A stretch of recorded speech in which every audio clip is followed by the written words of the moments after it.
Thank you for joining us this evening. I'm Tammy Morales. I am the new Seattle City Council member representing District 2. I want to thank everybody for joining us this evening. And I really want to thank Marcus Harrison Green with the Seattle Emerald. Thank you, Marcus, for being with us tonight. He and I are really just going to have a conversation about what's going on at City Council. And then we will open it up to questions from the audience. Before I get started, I just want to remind people, because I am a freshman council member, a little bit about who I am, where I came from. Before running for City Council, I was a community organizer with Rainier Beach Action Coalition, where we did a lot of work, particularly around equitable development and around food security. The work that we do in the community is about making sure that we are providing resources to community and really trying to support community-led and community-driven development so that we can have the kind of services and housing and access to good jobs that we want to see here, and that it's really driven by the priorities identified by the community. So that's a little bit about who I am and where I came from. I'm happy to answer more questions from all of you later, but I do want to thank Marcus again for being here. I'm looking forward to our conversation. If you don't know, and I don't know who can't know, that Marcus is the founder of the South Seattle Emerald, a really important community treasure and resource for all of us who want to see the beauty and the ingenuity and the brilliance of our community reflected in the media. That doesn't often happen in some of the mainstream media here in Seattle. So it's part of why I am a rainmaker and a sustainable supporter of the South Seattle Emerald. And I'm really happy to be joined by Marcus. So I'll stop talking for a minute and hand it over to you. I have to say, Tammy, if this city council thing doesn't work out a few years from now, you would make a great hype person, for somebody. But anyhow, it's such a pleasure to join you tonight. Obviously, there's quite a bit going on, and we do want to thank people who have joined us online and via the various live streams.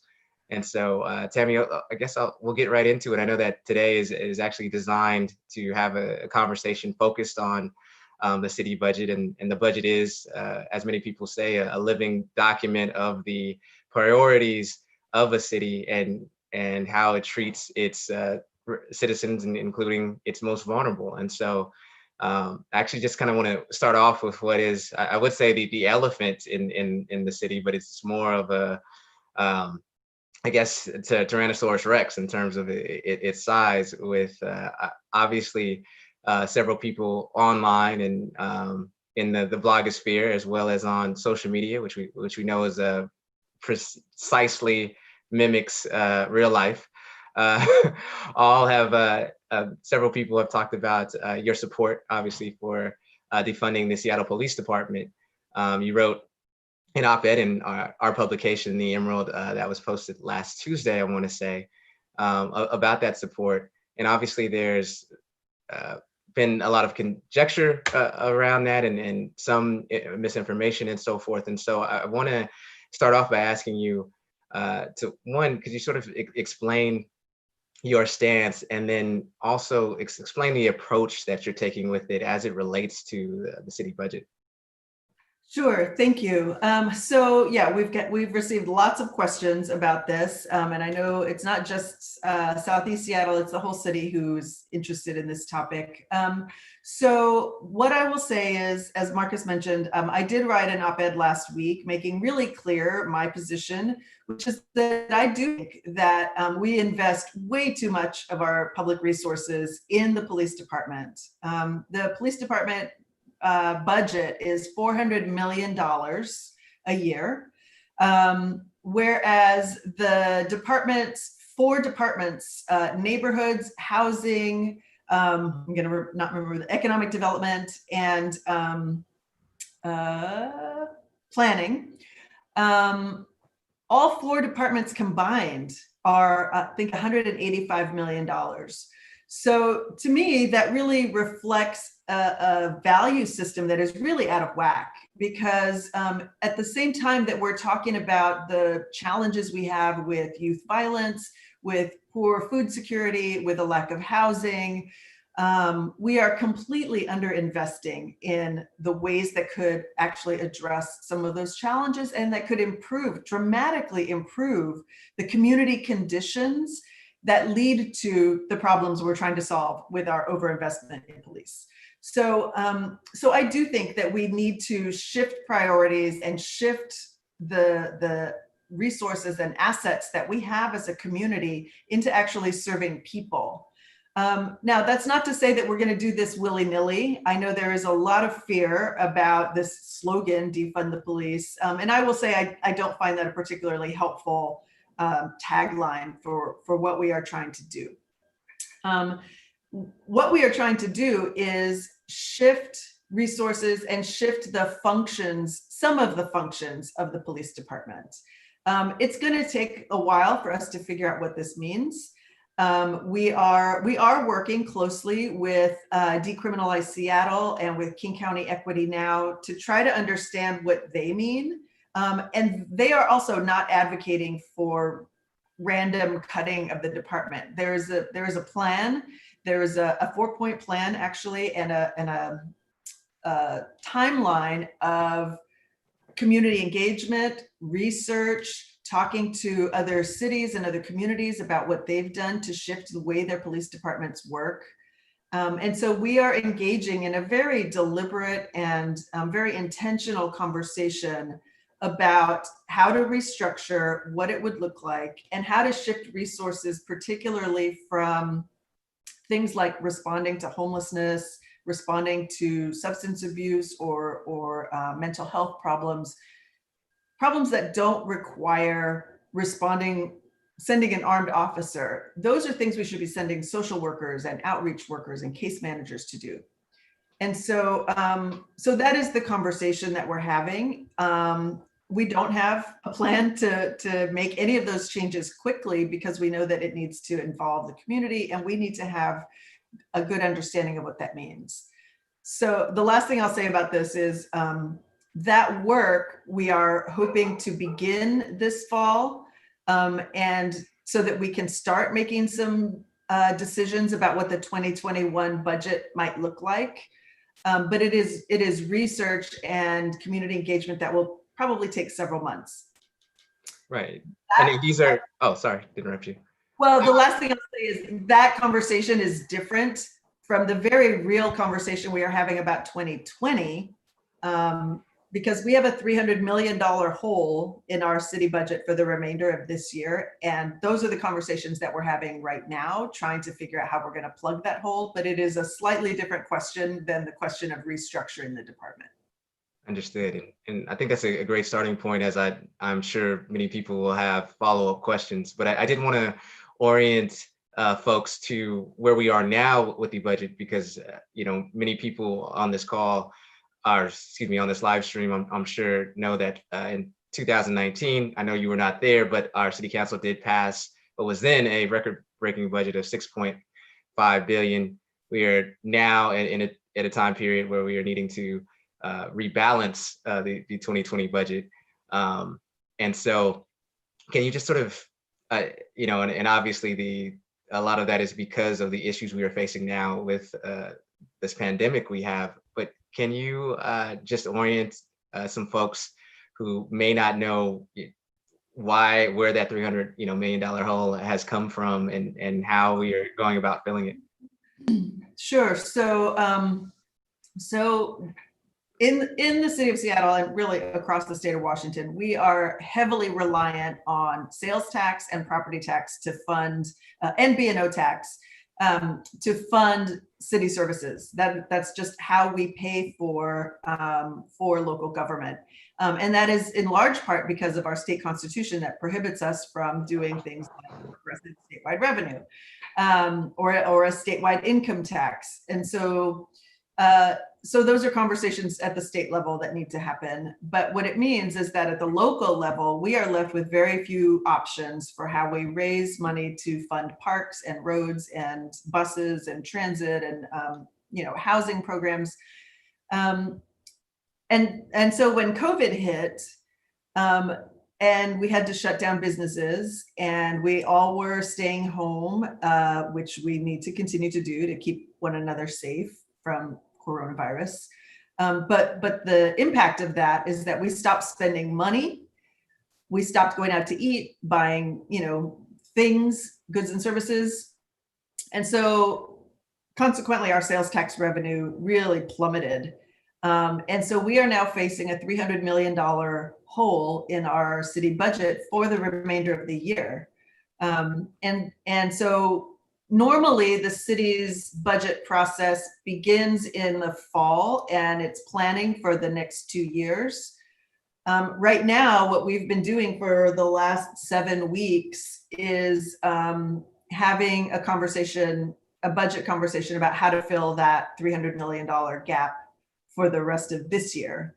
And when you say we, that's the budget select committee that you are on, correct? Yeah, so the entire council serves as the budget committee, but it is a select committee of the whole to deal with this budget rebalance. Got you. And so, I mean, as a lifelong and proud South Seattle resident, obviously, and you obviously have lived here for quite some time as well. You know that small business is really the lifeblood of our hyperlocal economy, whether it is a place like the Station Coffee House in Beacon Hill, our Island Soul in Columbia City, our Queen Care products, our Jude's in Rainier Beach. And so obviously this is a time where businesses are faced with, quite a daunting challenge, especially in those which are restaurants, or some are deciding to go ahead and open at 50% capacity. Others do not feel that they are, that it is a safe bet to do that quite yet. And yet it's, left not only them, but many of their employees reeling. And so how, as you negotiate around this budget, how can folks small business owners make sure, how can they be ensured, I guess, that sort of their interests are being considered as well? Sure.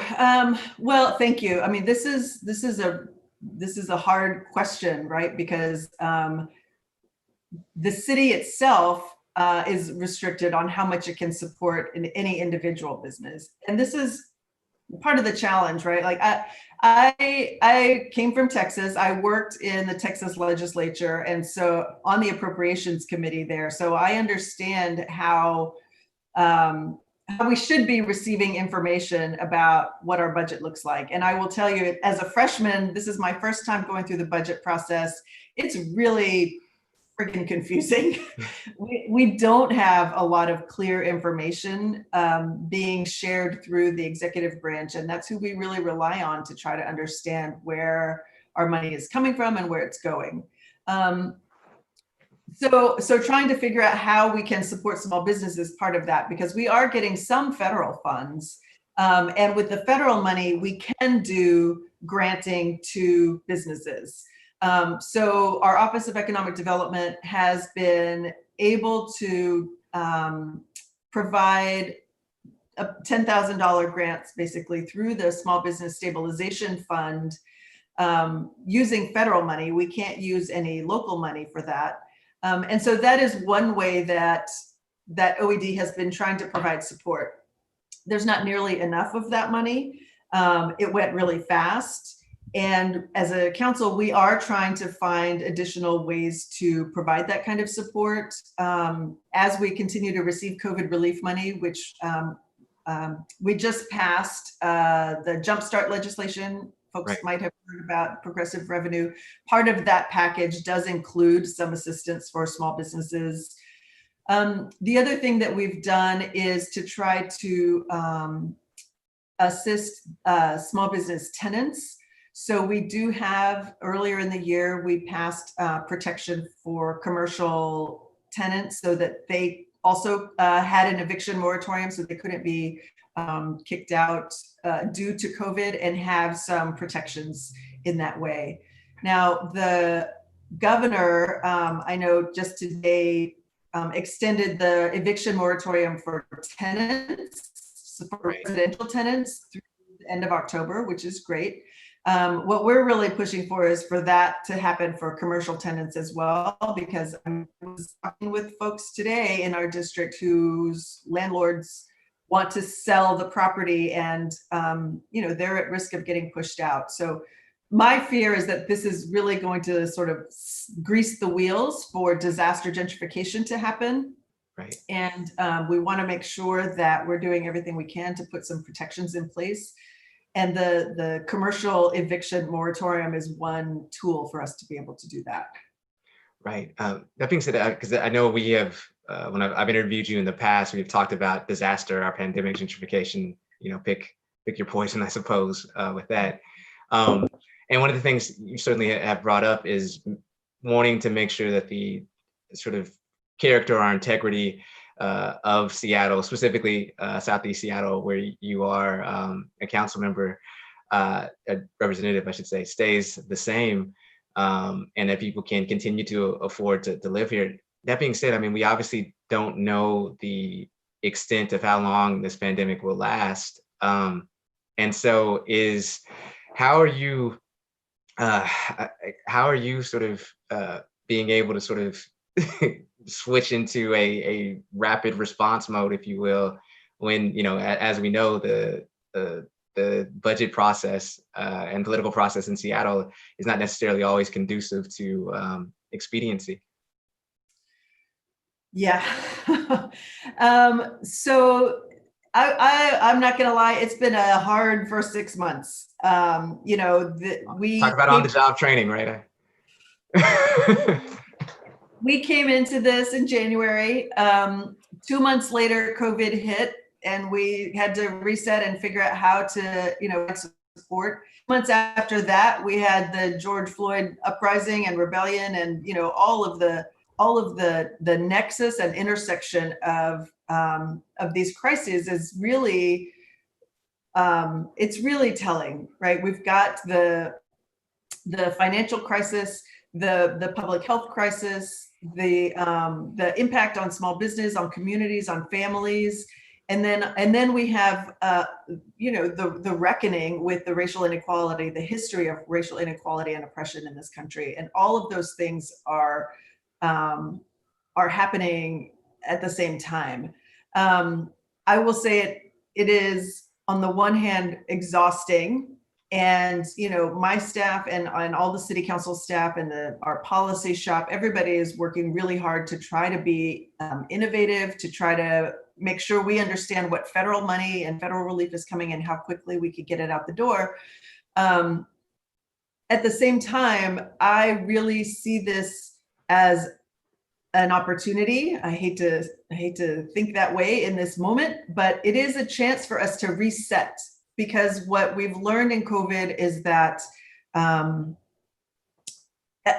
this shouldn't be news to anybody, but it's really brought into relief the fact that the systems of oppression, the layers of oppression in our country have devastating impacts on communities of color, on Black and Brown communities, and they're suffering the most and suffering the hardest and the longest because and the soonest, right? It's the essential workers, low-wage workers, people who are renters instead of homeowners.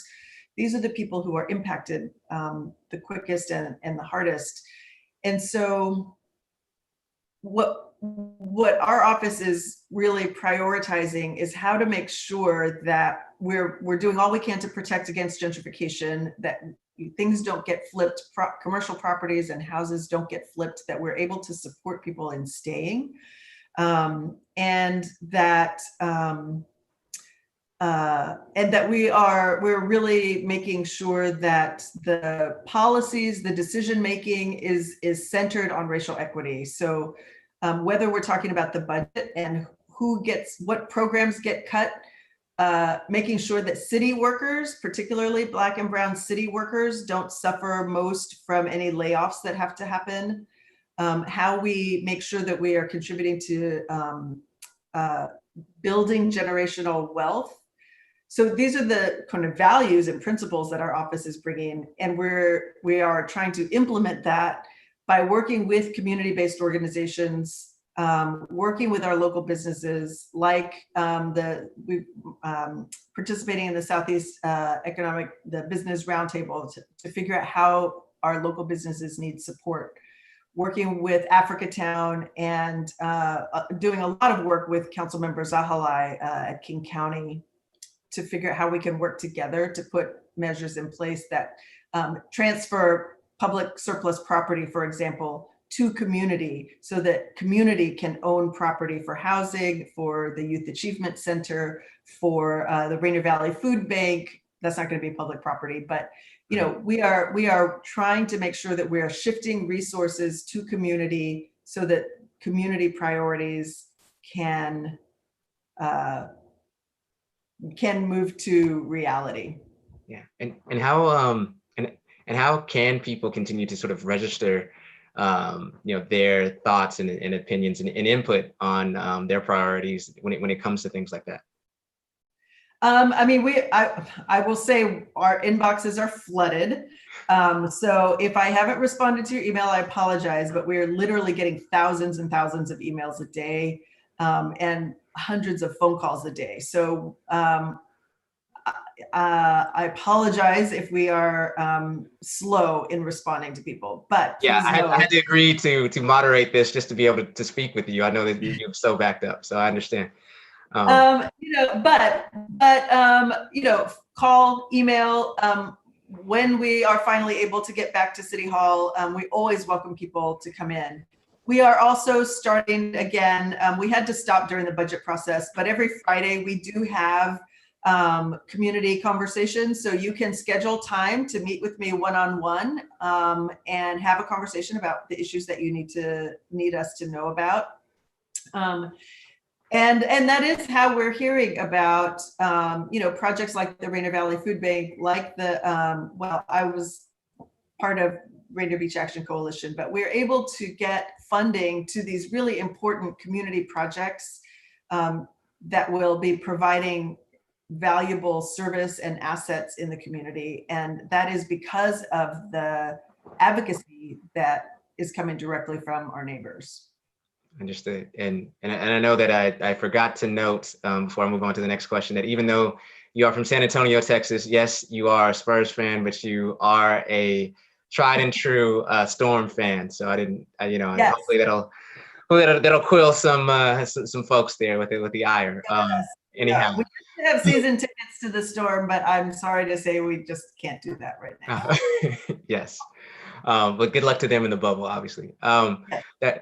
That being said, I know one of the things that you ran on as a candidate and have continued to support as a city council member is food equity in the area. And even prior to this current COVID pandemic, we didn't have the best, most consistent options, shall we say, for healthy, nutritious food for all of the residents of Southeast Seattle. Now I know that there have, you know, been obviously some sort of community-led things that have gone on when it comes to food stands and that type of deal. There's also obviously RBAC recently had a huge victory with you know, 2.1 million to begin purchase of their food innovation center, and I know you were there through some of that process as a private citizen. But how can, with so many citizens, so many residents of the area who do, you know, sort of face food insecurity, how is the city being able to support them, you know, from the budget and just continue to support them, you know, depending on how long this continues to last here? Yeah, that's a great question. So we do have some funding available. So we have an emergency grocery voucher program that we were able to roll out really quickly when COVID first hit. And that was some federal money. We're also working on, honestly, just private fundraising, trying to get another, I believe we're trying to raise another $15 million for additional grocery vouchers that can go out to low-income residents. The initial round was just automatically sent to folks who qualify or participate in the utility discount program, or who qualify or participate in the Fresh Bucks program. So that first round, 2 rounds, I think, of funding just automatically went out. Now, I have heard from some constituents that they applied for that funding and were denied. So we are looking into that to see if that was simply an issue of having run out of money, or if there was some other reason why they didn't get access. But programs like that are going to be critical to making sure that people get access. I will say that programs like food stamps, like WIC, are not programs that are run by the city, but it's really important that if you think you might qualify, that you sign up. A lot of times people are eligible for these sorts of entitlement programs, but they don't realize it, or they think that it's really not, it's for somebody else. I will say in times like this, if you think you might be eligible, please, just get signed up, because it's an important resource for families.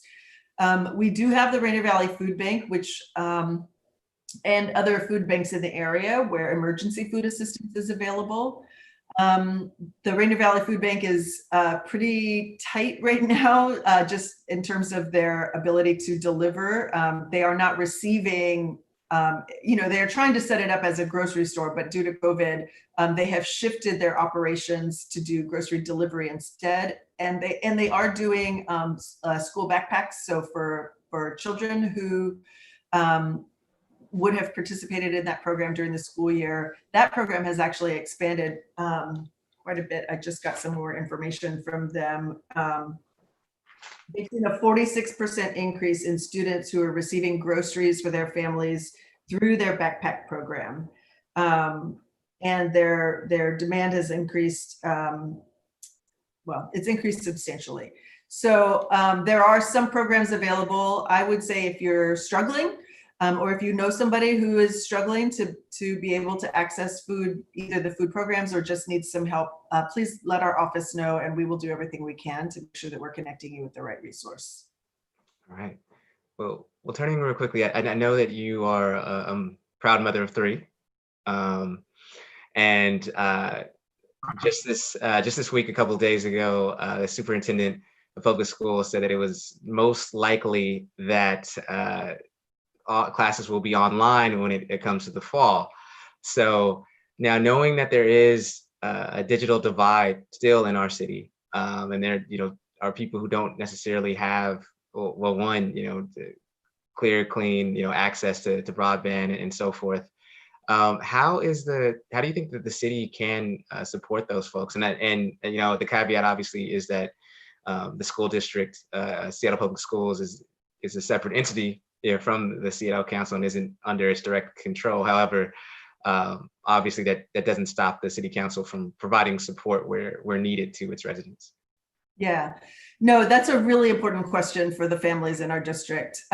So you're right. Just to be clear, the Seattle City Council doesn't have jurisdiction over the school district. That is the school board. But we are in pretty regular conversation. We've been talking with with Brandon Hersey, our school board director. We've had conversations with the teachers union, and really trying to understand from some of the vice principals and educators here in our community what to expect. We are talking also with the digital equity team at the Seattle IT, in our IT department, and with our partners in King County, because what we are hoping to be able to do is make sure that every student has access to free internet and to the hardware and software that they need. Like you said, I've got 3 kids. I have a 5th grader and an 8th grader. It's been really, it's been hard. I mean, I'm busy. I'm sitting here doing this all day. I don't have time to supervise my children's education. And honestly, I am not an educator. Like, I don't know how to do that. I have huge respect for educators, but that is not my lane at all. So, and I'm, at least now have the privilege of being able to stay home But we are really worried about what this means for our families and for their ability to have basic things like access to internet and the hardware and software that they need. So we are working on that. School starts on September 2nd, and we know that the school board and the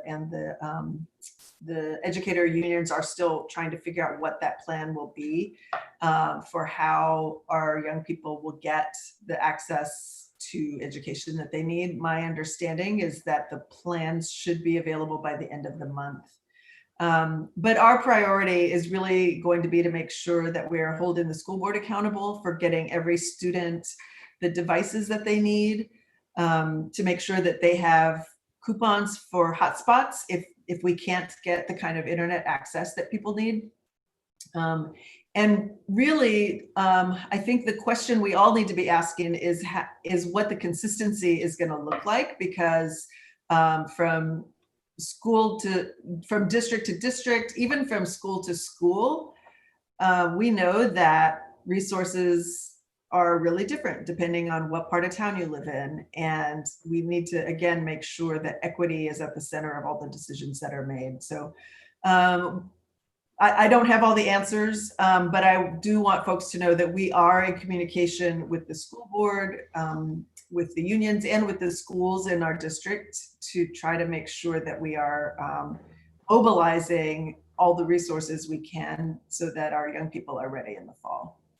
And do you feel pretty hopeful about the collaboration that has taken place so far between the district and union and council? Yes. Cautious, yes. I will admit I've been really frustrated that this all hit us really quickly in March. And so I certainly am willing to grant a tremendous amount of grace to the school board and to the district for how they responded quickly in the first couple of months. But we're in the middle of summer now, and it's been pretty clear for a while that the question of whether we would be able to be comfortable sending our kids back to school buildings, I think that's been very questionable for a while. And so I would have expected a more solid plan by now. Understood. But well, shifting on to a crisis is that some people have said that we have forgotten about, but has never left. There was recently, King County did a point in time count of those who are experiencing homelessness in our locality, and the results weren't great, as you know. Now, this has been something that obviously has predates your time on council by quite a bit, but obviously money in our budget continues to go to house, to attempt to house folks and find a solution to this crisis we have of those who are experiencing homelessness. How can we continue to address that even as we have this budget hole? Sure.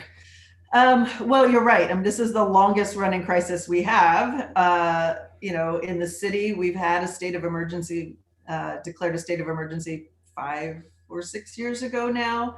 I am proud to say that my office has been in detailed and ongoing conversation and collaboration with service providers, with advocates and organizers since before we got into office, but especially since getting into office, so that we can make sure our unsheltered neighbors have the support that they need. We have to continue fighting, especially now in COVID, for non-congregate shelter, which is honestly where a lot of our energy has been going the last few months. We didn't have enough shelter space before COVID.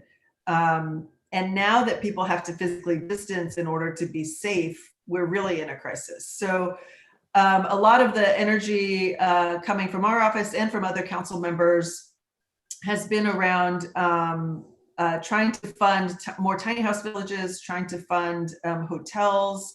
That's why I am co-sponsoring some of the budget legislation that would allow us to immediately shelter folks In tiny house villages, we have funding to allow for 5 new villages across the city. We're doing that through the Jumpstart legislation that I mentioned earlier. And then through the regular budget process, we're also talking about how we provide funding for hotels, for dorms, for enhanced shelters, for any other options that we have that can really move people into space, get them off the street, get people into more stable living conditions, but do it in a way that also protects their health. And again, I will say that part of the frustration is that we had set aside, I'm going to lose track of the numbers, but I'm going to say $10 million. I won't give you a number, millions of dollars for hotels and for tiny house villages. And the council only has so much authority, right? So the council can draft the budget, can put parameters and draft resolutions that indicate our intent for how city money should be spent.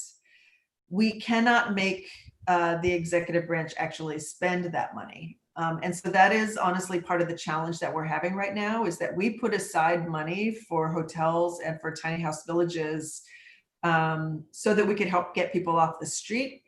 And to date, the mayor has been unwilling to spend that money in that way. And so, there is a tension there. And we will continue to advocate for that, because especially in COVID, I think it's really important that people not just be sent to a congregate shelter, which if anybody's been inside them, they might offer bunk beds or a place to sleep, but you are right on top of each other. And in this particular moment, that is not a safe place for people to be. Yeah. Have you been given an explanation from the mayor's office as to why that money hasn't been allocated in the way that it was intended to be? I think it is perhaps a philosophical difference. From my perspective, from the perspective of the advocates who do this work, tiny house villages, I will say I have been to several sweeps, several encampment removals. And the thing that people always ask for is a tiny house village to go to, because like any of us, I'm assuming, you want a place to sleep where you can shut the door and lay your head and not worry about the elements or somebody coming to bother you. So that is what people want most. In conversations I've had with the mayor, there is either a lack of willingness to accept that as somebody's real preference, or just a unwillingness to acknowledge that these are stable options, perhaps an interim option, certainly not a final answer to how we solve homelessness. But it is an interim measure that people really want, that could help move them off the street and that could put them in a stable situation until the more permanent affordable housing is available. I don't think anybody's advocating that this is the solution to homelessness, but until we have enough housing to help move people into, I think it's the next best thing, and I think we should be pushing for it. Got it. Now, before we jump into some of our questions that we've sourced from the community, I did want to ask you about Jumpstart Seattle. Obviously, you mentioned it and brought it up a few different times. That was recently passed, and I know you have been supportive of it and bills just like it in the past. I wanted to ask, well, one, why were you supportive, and then two, why do you think that this levy was able to be, this legislation was able to be successful this go around versus, I want to say a year or two ago when they had a similar legislation that was, then known as the quote unquote head tax that was later repealed by the city council members at that time? So the Jumpstart legislation, well, you may recall that earlier in the year, Councilmember Sawant introduced legislation that was a progressive revenue. So it was a payroll tax on the largest corporations in the city. I signed on to that bill, I think it was in February. And so we had been advocating for that. It was would have generated a substantial amount of revenue. And this is, as you said, Marcus, not my first time supporting something like this. In 2017, we passed, I helped organize with the Trump Proof Seattle group to pass a citywide income tax. Then we had the employee hours tax. And, you know, when we began this town hall this evening, I was talking about how reliant Seattle is on the sales tax and property tax. Those are taxes that come out of our individual households, right? You and I pay that every time we buy something. If we are homeowners, we pay taxes on that. If you're renters, your landlord pays taxes on their property and very likely passes that on to you as well. So, so every time we need to buy something for local government, we have to go to a levy. We have to increase sales tax, we have to increase property tax, and it is a really regressive and very inequitable way to finance public services. And so, you know, I think that asking our largest corporations to contribute is a way to reduce some of that regressivity, which is why I was supporting this legislation. The bill. So the tax package that Councilmember Sawant and I were working on was introduced, and then Councilmember Mosqueda introduced a package that she called Jumpstart Seattle. And I think it was, well, I know it was a much smaller package. It is levied on a smaller percentage of payroll that corporations have. And so, and I will say she did an incredible job organizing and getting support from across different sectors of the community. So that's one reason why it passed. But I have to say, I really think that the political environment has changed dramatically from when we first started having these conversations a few years ago. And I think that, you know, as we were saying before, because of COVID, because of the dire financial situation that so many people are in, because of the real understanding, finally, I think real understanding of how some communities have been under-resourced and under-invested in for generations, and what that means for public health, for education, educational attainment, just for our general well-being as a community.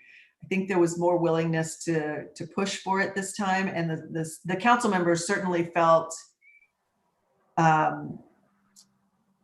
much less worried about the impact or about the repercussions of passing a bill than they seemed to have been a few years ago. So I'm really excited that we've passed it. I think it's going to provide you know, $200-300 million a year for us to do things like provide housing.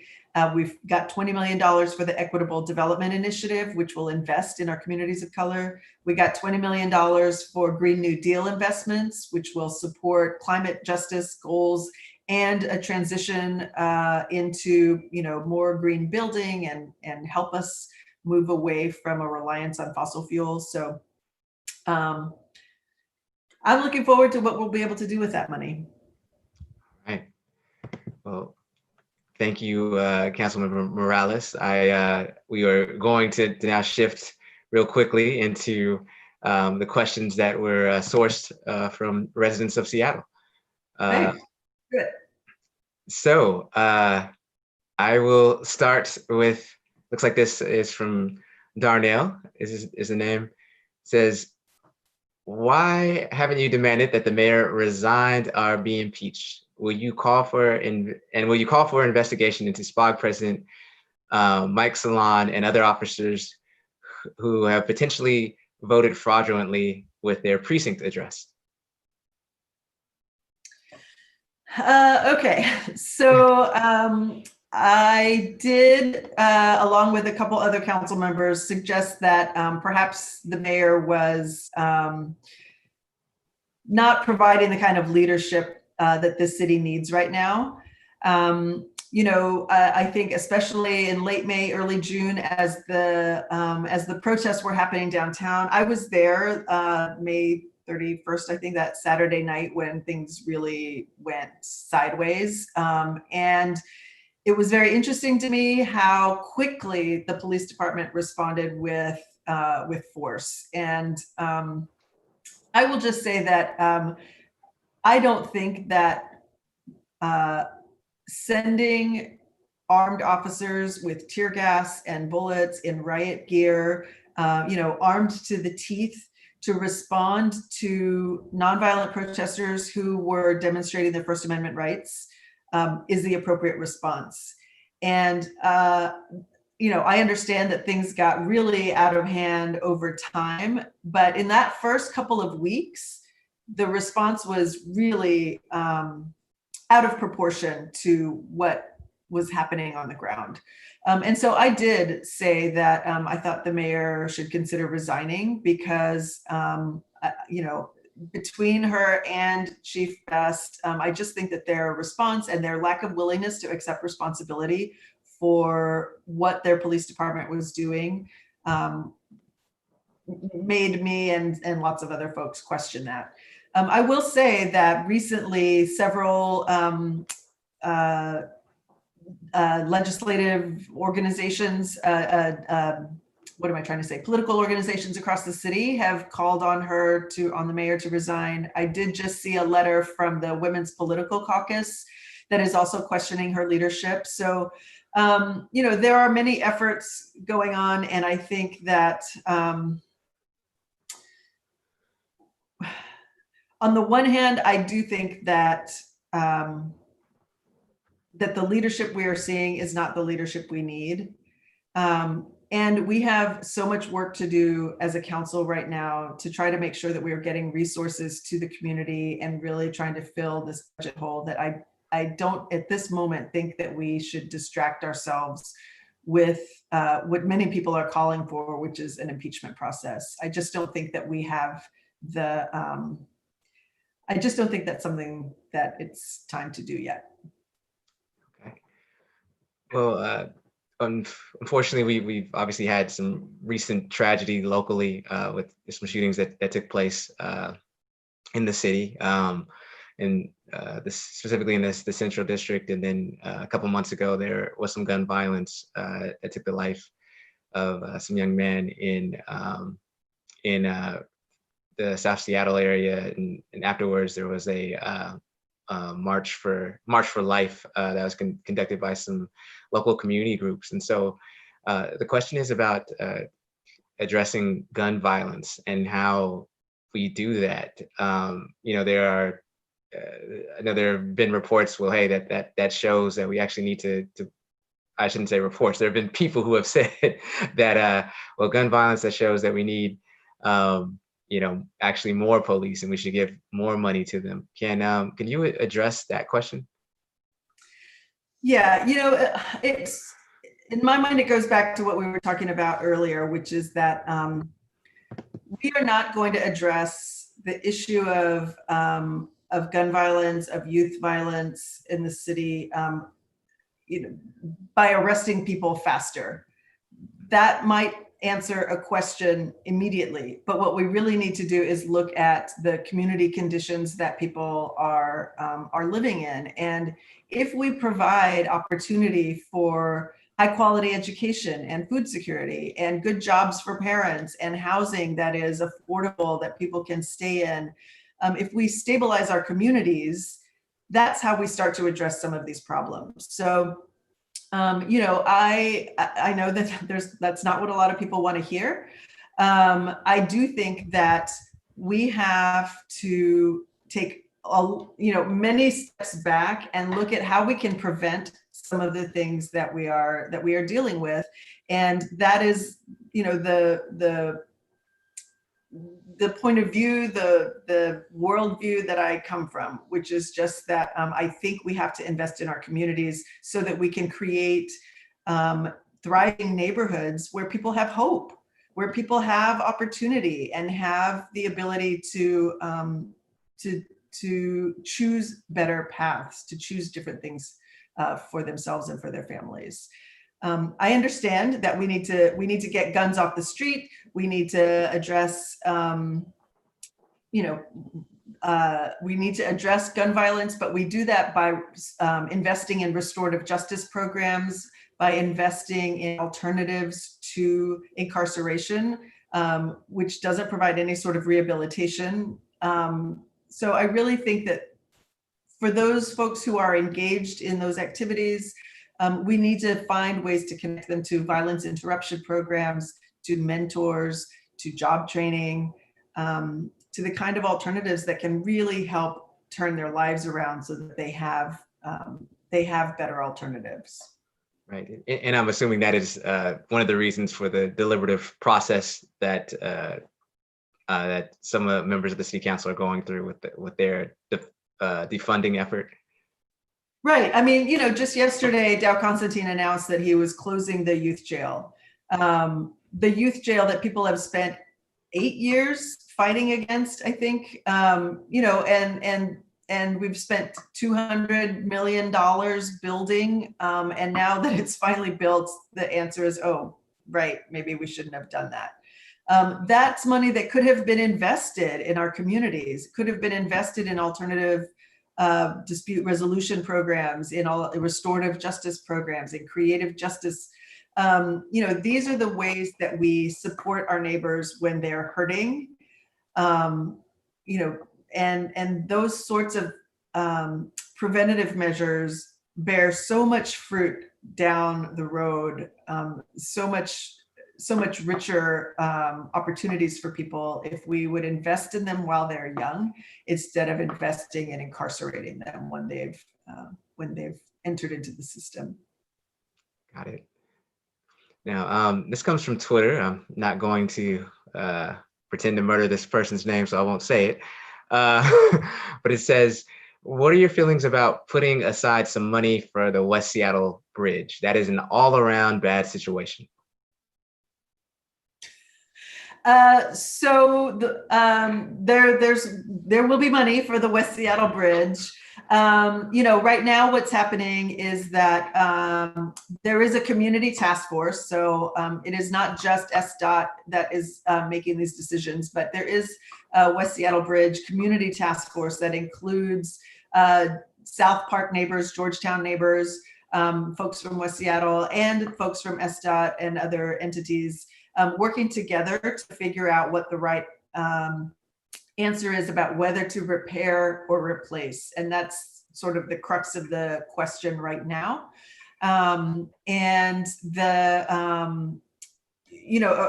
original announcement was that if we repaired the bridge, it might last for another 10 years. I think they're doing constant engineering analysis, and my understanding is that the thinking now is that different kinds of repairs could help the bridge last as long as 15 years.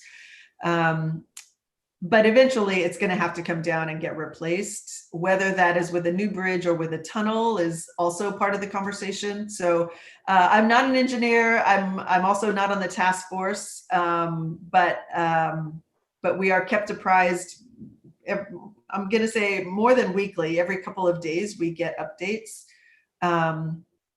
And so, yeah, the conversation about which option to choose is ongoing. I think they're, I don't have that in front of me right now, but I think their hope is that by the end of the summer, they will have made a decision about which choice to make, which option to choose.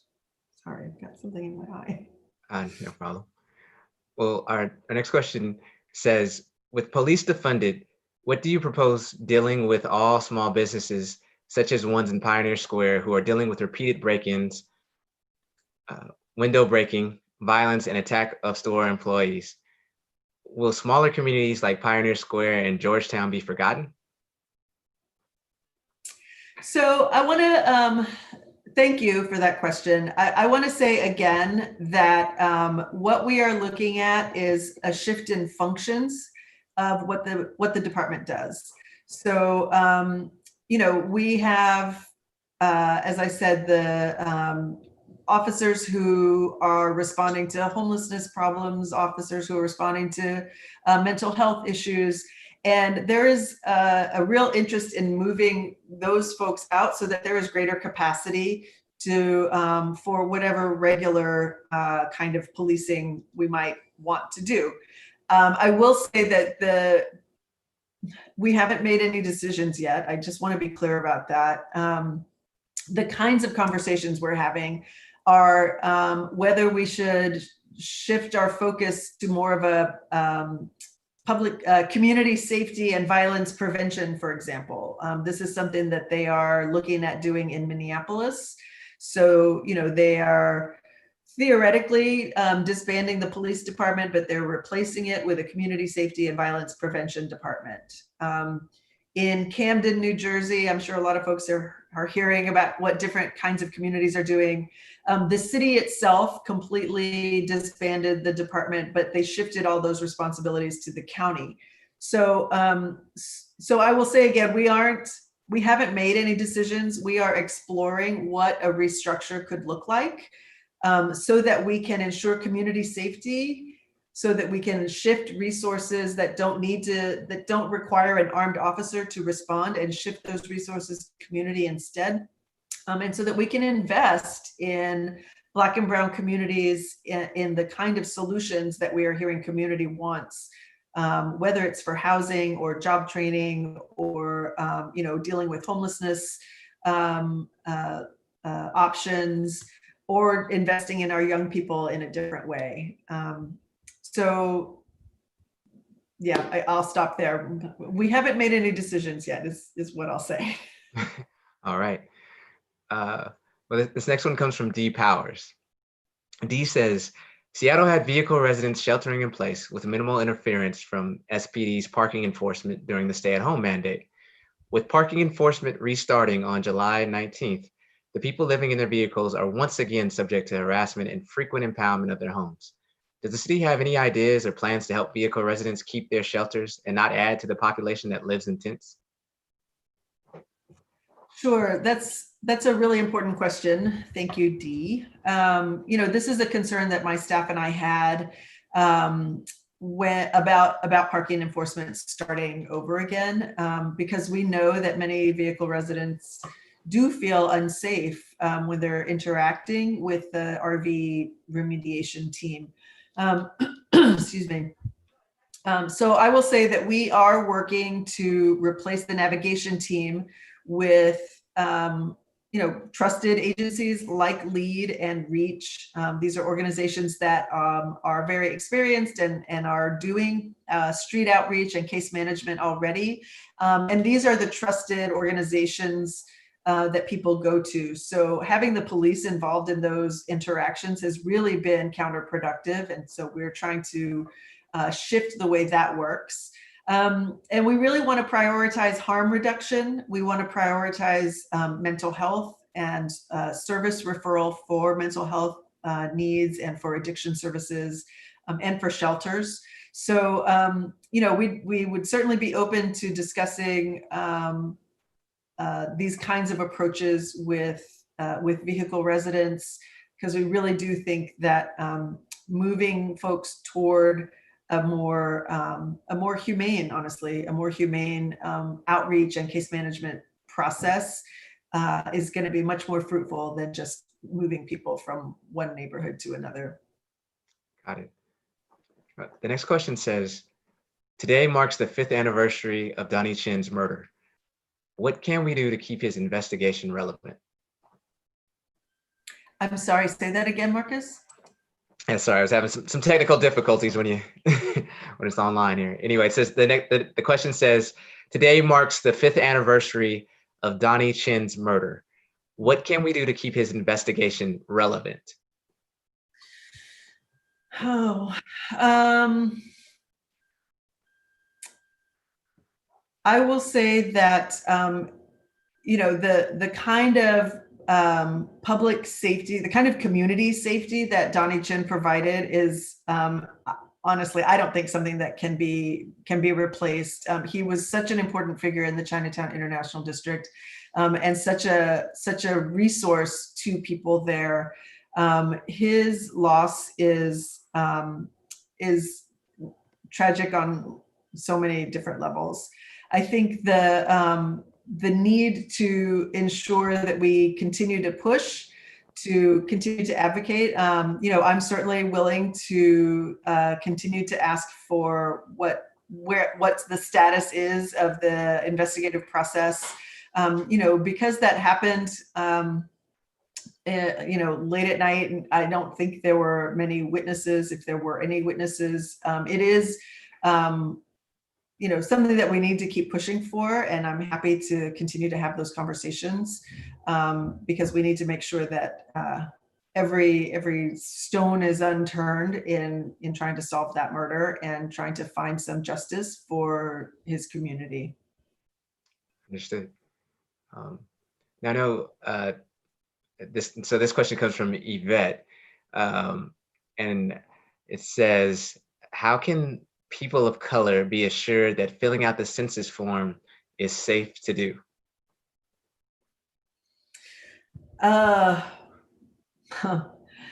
Well, I would say, we have a lot of trusted advocates. A lot of community organizations across the city have been working really hard to encourage, particularly immigrants and communities of color, to fill out the survey. It's so important that we get an accurate count of who is in our community. That said, I know how fearful people are of what the possible repercussions are. So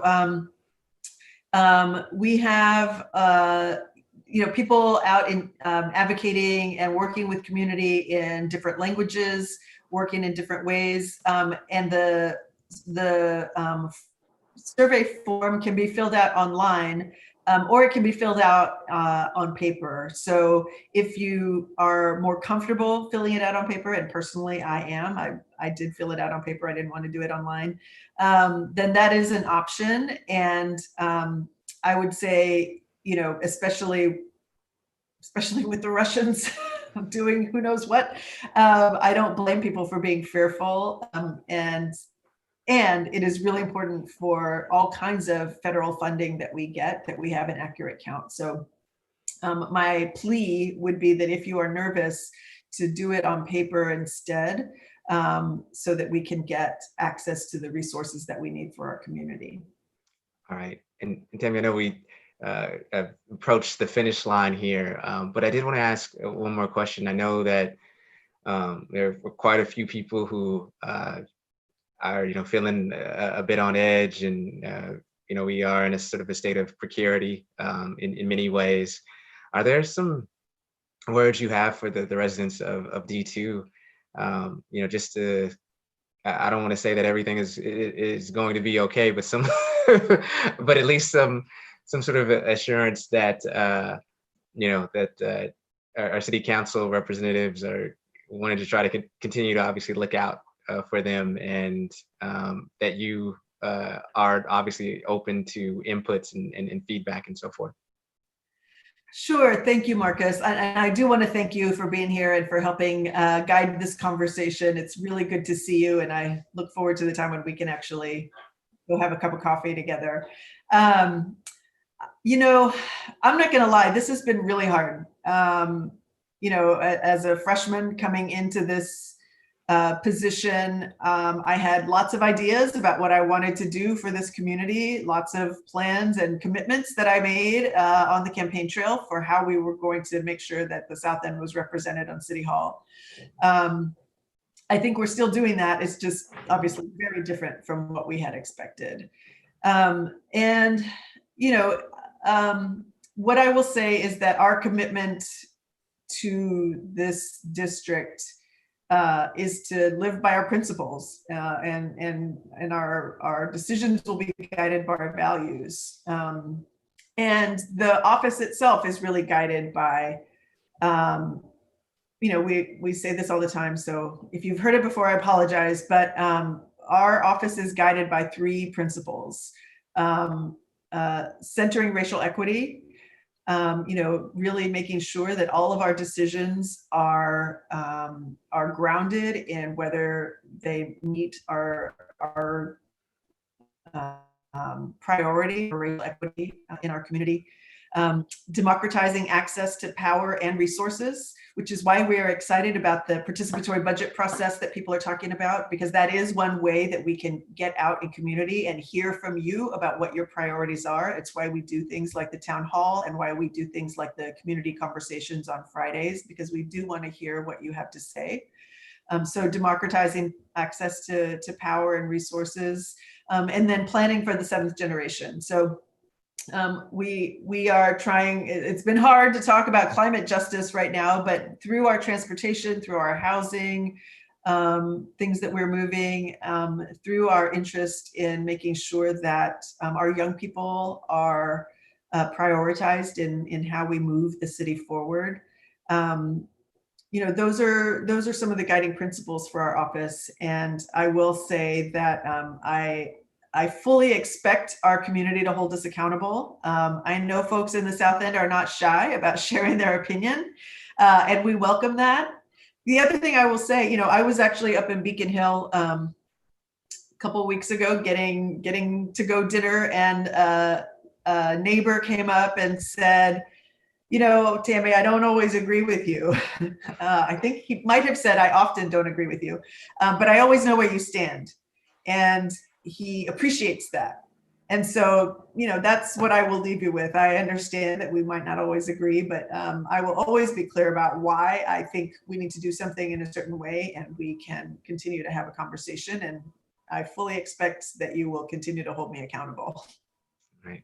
Well, Tammy, it was a pleasure as always. Thank you to everybody who asked a question. I'm sorry if I didn't get to all of them, but I did my best. And everybody, please stay healthy, stay safe, and wishing everybody good fortune. Thank you. Thanks for being here, everybody. That's great. Everyone, please hold for just a second. I will close the live stream and I will let you know when that happens.